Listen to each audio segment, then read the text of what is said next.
ಇನ್ನು ಬಂಗ್ಲೆಗುಡ್ಡದಲ್ಲಿ ಎಸ್ಐಟಿ ಅಧಿಕಾರಿಗಳು ನಡೆಸಿದಂತಹ ಎರಡನೇ ದಿನದ ಕಾರ್ಯಾಚರಣೆ ಈಗ ಮುಕ್ತಾಯ ಆಗಿದೆ. ನಿನ್ನೆ ಮೊದಲನೇ ದಿನ ಎಸ್ಐಟಿ ಅಧಿಕಾರಿಗಳು ಕಾರ್ಯಾಚರಣೆ ನಡೆಸಿದ್ರು. ಇವತ್ತು ಎರಡನೇ ದಿನದ ಕಾರ್ಯಾಚರಣೆ ಕೈಗೊಂಡಿದ್ರು ಎಸ್ಐಟಿ ಅಧಿಕಾರಿಗಳು. ಎರಡನೇ ದಿನದ ಕಾರ್ಯಾಚರಣೆ ಮುಕ್ತಾಯ ಆಗಿದೆ. ಕಾರ್ಯಾಚರಣೆ ಮುಗಿಸಿ ಬಂಗ್ಲೆಗುಡ್ಡದಿಂದ ಎಸ್ಐಟಿ ಟೀಮ್ ಅಲ್ಲಿಂದ ಹೊರಟಿದೆ. ಈಗ ಎರಡು ತಲೆ ಬುರುಡೆ ಹಾಗೂ ಮಾನವನ ಅಸ್ಥಿ ಪಂಜರವನ್ನ ವಶಕ್ಕೆ ಪಡೆದುಕೊಂಡಿದ್ದಾರೆ. ಎರಡು ತಲೆ ಬುರುಡೆಗಳು ಜೊತೆಗೆ ಮಾನವನ ಅಸ್ಥಿ ಪಂಜರಗಳನ್ನು ವಶಕ್ಕೆ ಪಡೆದುಕೊಂಡಿದ್ದಾರೆ. ಪ್ಲಾಸ್ಟಿಕ್ ಡಬ್ಬ ಹಾಗೂ ಪೈಪ್ಗಳಲ್ಲಿ ಅದನ್ನು ತುಂಬಿಸಿ ಅಧಿಕಾರಿಗಳು ಅಲ್ಲಿಂದ ತೆಗೆದುಕೊಂಡು ಹೋಗಿದ್ದಾರೆ. ಎಸ್ಐಟಿ ಅಧಿಕಾರಿಗಳ ತಂಡ ಇದನ್ನು ಈಗ ಕೆಲವು ಡಬ್ಬಿಗಳಲ್ಲಿ ದೃಶ್ಯಾವಳಿಯಲ್ಲಿ ನೋಡ್ತಾ ಇದ್ದೀರಿ. ಪ್ಲಾಸ್ಟಿಕ್ ಡಬ್ಬಿಗಳಲ್ಲಿ ಅದನ್ನು ತುಂಬಿಸಿದ್ದಾರೆ. ಜೊತೆಗೆ PVC ಪೈಪ್ಗಳಲ್ಲೂ ಕೂಡ ಅದನ್ನು ತುಂಬಿಸಿಕೊಂಡು ಅಲ್ಲಿಂದ ತೆರಳಿದ್ದಾರೆ. ವಾಕಿಂಗ್ ಸ್ಟಿಕ್ ಸಹಿತವಾಗಿ ಸ್ಥಳದಲ್ಲಿ ಹಲವಾರು ವಸ್ತುಗಳು ವಶಕ್ಕೆ ಪಡ್ಕೊಂಡಿದ್ದಾರೆ. ಅಂದರೆ ವಾಕಿಂಗ್ ಮಾಡೋದಕ್ಕೆ ಬಳಕೆ ಮಾಡುವಂತಹ ಒಂದು ಸ್ಟಿಕ್ ಕೂಡ ಸಿಕ್ಕಿದೆ ಅನ್ನೋ ಮಾಹಿತಿ ಲಭ್ಯವಾಗ್ತಾ ಇದೆ. ಇನ್ನೂ ಹಲವಾರು ವಸ್ತುಗಳು ಅಂದರೆ ಮಾನವರು ಬಳಕೆ ಮಾಡುವಂತಹ ಕೆಲವು ವಸ್ತುಗಳು ಏನೇನು ಸಿಕ್ಕಿದ್ದಾವೆ ಅದನ್ನು ಸಾಕ್ಷ್ಯಾಧಾರದ ರೂಪದಲ್ಲಿ ಏನಾದರೂ ಆ ಶವಗಳನ್ನು ಐಡೆಂಟಿಫೈ ಮಾಡೋದಕ್ಕೆ ಏನಾದರೂ ಸಾಧ್ಯ ಆಗುತ್ತಾ ಅಂತ ಅವುಗಳನ್ನು ವಶಕ್ಕೆ ಪಡೆದುಕೊಂಡಿದ್ದಾರೆ. ಒಟ್ಟು 3 ಗಂಟೆಗಳ ಕಾಲ ಬಂಗ್ಲೆಗುಡ್ಡೆಯಲ್ಲಿ ಎಸ್ಐಟಿ ಅಧಿಕಾರಿಗಳ ಕಾರ್ಯಾಚರಣೆ ನಡೀತು. 2 ದಿನಗಳ ಕಾಲ ಒಟ್ಟು 7 ಮಾನವನ ತಲೆ ಬುರುಡೆ ಹಾಗೂ ಅಸ್ಥಿ ಪಂಜರ ವಶಕ್ಕೆ ಪಡ್ಕೊಂಡಿದ್ದಾರೆ. ಈ ಬಗ್ಗೆ ಮತ್ತಷ್ಟು ಮಾಹಿತಿ ಕೊಡ್ತಾರೆ ಪ್ರತಿನಿಧಿ ಆದಿತ್ಯ, ನೇರ ಸಂಪರ್ಕದಲ್ಲಿ ಜಾಯ್ನ್ ಆಗಿದ್ದಾರೆ. ಆದಿತ್ಯ, ಬಂಗ್ಲೆಗುಡ್ಡೆ ಈಗ ಇಡೀ ರಾಜ್ಯವನ್ನ ಬೆಚ್ಚಿ ಬೀಳಿಸ್ತಾ ಇದೆ. 7 ಅಸ್ಥಿ ಪಂಜರಗಳಾಯಿತು. ಈ ನಡುವೆ ವಿಠ್ಠಲಗೌಡ ವಿರುದ್ಧ ಒಂದು ಪ್ರಕರಣ ಕೂಡ ದಾಖಲಾಗಿದೆ. ಯಾವ ರೀತಿಯಾಗಿ ಪ್ರಕರಣ ದಾಖಲು ಮಾಡಿದ್ದಾರೆ, ಬಂಗ್ಲೆಗುಡ್ಡೆಯಲ್ಲಿ ಏನೇನೆಲ್ಲ ಸಿಕ್ಕಿದೆ, ಈ ಬಗ್ಗೆ ಮತ್ತಷ್ಟು ಮಾಹಿತಿ ಕೊಡೋದಾದ್ರೆ. ಸಂತೋಷ್, ಹೌದು, ವಿಠ್ಠಲಗೌಡ ಸೌಜನ್ಯ ಮಾವ ಏನಿದ್ದಾರೆ ಈ ಪ್ರಕರಣವನ್ನ ಅಥವಾ ಈ ಪ್ರಕರಣದ ದಿಕ್ಕು ಬದಲಿಸಿದಂಥ ವ್ಯಕ್ತಿ, ಇವರು ಹರಿಬಿಟ್ಟಂಥ ಒಂದು ವಿಡಿಯೋ ಸಂಪೂರ್ಣ ಪ್ರಕರಣವನ್ನು ಅಲ್ಲೋಲ ಕಲ್ಲೋಲ ಮಾಡಿ ಹಾಕಿದೆ. ಇವತ್ತು ಏನು ಬಂಗ್ಲೆಗುಡ್ಡದ ಒಂದು ಚಾಪ್ಟರ್ ಕ್ಲೋಸ್ ಆಗಿತ್ತು ಅಂತ ಹೇಳಲಾಗ್ತಾ ಇತ್ತು, ಅದು ರಿಓಪನ್ ಆಗುವಂತೆ ಮಾಡಿದ್ದು ಇದೇ ವಿಠ್ಠಲಗೌಡ. ಹಾಗಾಗಿ ಬಂಗ್ಲೆಗುಡ್ಡದಲ್ಲಿ ಈಗ SIT ಕಾರ್ಯಾಚರಣೆಯನ್ನು ನಡೆಸಿದ ಬಳಿಕ 2ನೇ ದಿನದ ಕಾರ್ಯಾಚರಣೆ ಇದು. ಇವತ್ತು 2 ಜಾಗದಲ್ಲಿ ಕಾರ್ಯಾಚರಣೆಯನ್ನು ಮಾಡಿದ್ದಾರೆ. 2 ಜಾಗದಲ್ಲಿ 2 ತಲೆಬುರುಡೆ ಸಿಕ್ಕಿದೆ ಮತ್ತು ಮಾನವನ ಅಸ್ಥಿಪಂಜರ ಸಿಕ್ಕಿದೆ. ಒಂದಿಷ್ಟು ಅವಶೇಷಗಳು, ಬಿಡಿ ಭಾಗಗಳು ಸಿಕ್ಕಿದೆ ಅನ್ನುವಂಥ ಮಾಹಿತಿಗಳು ಸದ್ಯ ಲಭ್ಯವಾಗ್ತಾ ಇದೆ. ಅಂದರೆ ಒಟ್ಟು 2 ದಿನದಲ್ಲಿ ಸಿಕ್ಕಿರುವಂಥ ತಲೆ ಬುರುಡೆ 7 ಬುರುಡೆಗಳು ಸಿಕ್ಕಿದೆ, ಬಿಡಿ ಭಾಗಗಳು ಸಿಕ್ಕಿದೆ, ಅವಶೇಷಗಳು ಸಿಕ್ಕಿದೆ. ನಿಜಕ್ಕೂ ಕೂಡ ಇದು ಬೆಚ್ಚಿ ಬೀಳಿಸುವಂತಹ ಒಂದು ಬೆಳವಣಿಗೆ ಅಂತ ಹೇಳ್ಬೋದು. ಯಾವ ರೀತಿಯಲ್ಲಿ ಬಂಗ್ಲೆಗುಡ್ಡ ಕಾಡಿನಲ್ಲಿ ಈ ಥರ ಅವಶೇಷಗಳು ಸಿಗೋದಕ್ಕೆ ಸಾಧ್ಯ ಅನ್ನುವಂಥದ್ದು ಈಗ ಎಲ್ಲರಲ್ಲೂ ಮೂಡ್ತಾ ಇರುವಂಥ ಪ್ರಶ್ನೆ. ಇದೇ ವಿಚಾರವನ್ನು ವಿಠ್ಠಲಗೌಡ ಹೇಳಿರುವಂಥದ್ದು. ಅವರು ತಮ್ಮ ವಿಡಿಯೋದಲ್ಲಿ 5 ಅಂತ ಮೆನ್ಷನ್ ಮಾಡಿರ್ತಾರೆ.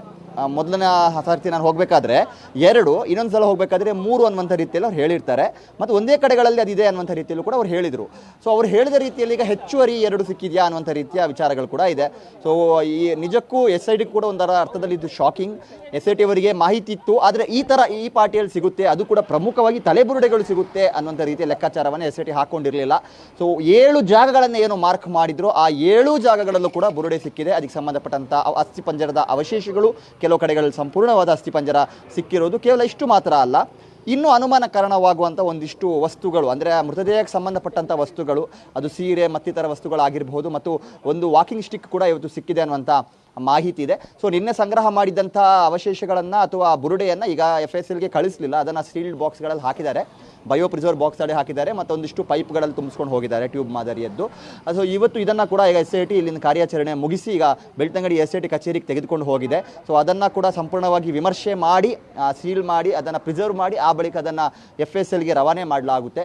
ಹಾಗಾಗಿ ಈ ಪ್ರಕರಣ ಇವತ್ತು ಮತ್ತು ನಿನ್ನೆ ಪತ್ತೆಯಾದಂಥ ಕಳೆಬರದಿಂದ ಮತ್ತೊಂದು ಆಯಾಮ ಪಡೆದಿರೋದರಲ್ಲಿ ಯಾವುದೇ ರೀತಿಯ ಸಂದೇಹ ಇಲ್ಲ.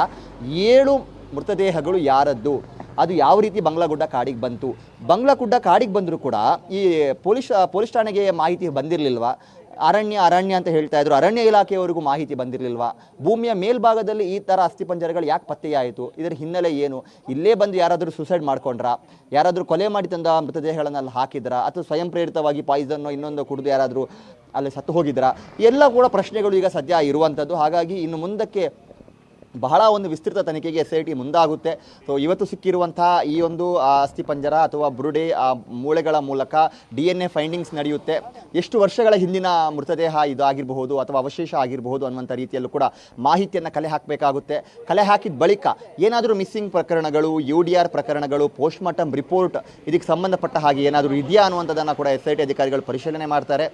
ಧರ್ಮಸ್ಥಳ ಪೊಲೀಸ್ ಠಾಣೆ, ಬೆಳ್ತಂಗಡಿ ಪೊಲೀಸ್ ಠಾಣೆಯಲ್ಲಿ ಅಂದಾಜು ವಯಸ್ಸಿನ ಆಧಾರದಲ್ಲಿ ಆ ವರ್ಷದಲ್ಲಿ ಅಥವಾ ಅದರ ಸುತ್ತಮುತ್ತಲಿನ ವರ್ಷದಲ್ಲಿ ಯಾರಾದರೂ ಮಿಸ್ಸಿಂಗ್ ಆಗಿರೋದು, ಆ ಪೆಕ್ಯುಲಾರಿಟಿ ಏನಾದರೂ ಇದೆಯಾ, ಅವ್ರಿಗೆ ಮ್ಯಾಚ್ ಆಗುವಂಥ ಬಟ್ಟೆ, ಬರೆ, ಅವರ ಉಪಯೋಗ ಮಾಡುವಂಥ ವಸ್ತುಗಳು ಇದೆಲ್ಲವೂ ಇದೆಯಾ ಅನ್ನುವಂಥ ರೀತಿಯಲ್ಲೂ ಕೂಡ ಪರಿಶೀಲನೆ ಮಾಡಲಾಗುತ್ತೆ. ಹಾಗಾಗಿ SIT ಈಗ ಮತ್ತೊಂದು ದೊಡ್ಡ ತನಿಖೆ, ಇದು ದೊಡ್ಡ ಜವಾಬ್ದಾರಿ ಅಂತಲೂ ಹೇಳ್ಬೋದು.